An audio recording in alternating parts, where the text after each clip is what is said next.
guys! Welcome back sa ating vlog.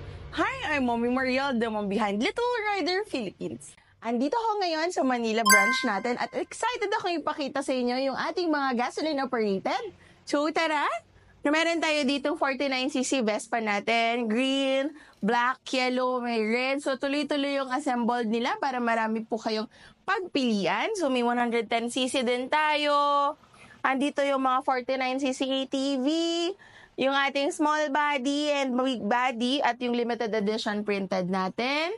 Meron din tayo dito yung pinakabagong 4-stroke at ito yung mga big body natin. So tuloy-tuloy yung pag-assemble since everyday po talaga binivisit na kami dito sa Manila branch bukod sa mga rechargeable, sa mga gasoline operated din natin. And guess what? Kami yung pinakamura sa market. Pero mura doesn't mean cheap quality. Dito, mura na, panatag ka pa sa quality. We also have trained mechanics dito sa branch mismo. So kung may tanong ka, urgent yan, masasagot agad. Meron kaming mga physical stores.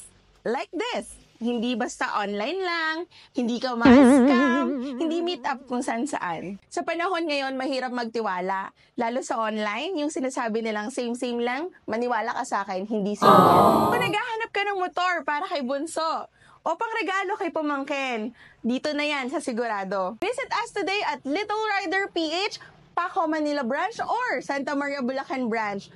Kung gusto niyo po ng mga contents like this, please don't forget to follow us sa aming official Facebook page, Little Rider PH para sa Manila branch, Little Rider PH Santa Maria Bulacan branch para sa Bulacan. See you!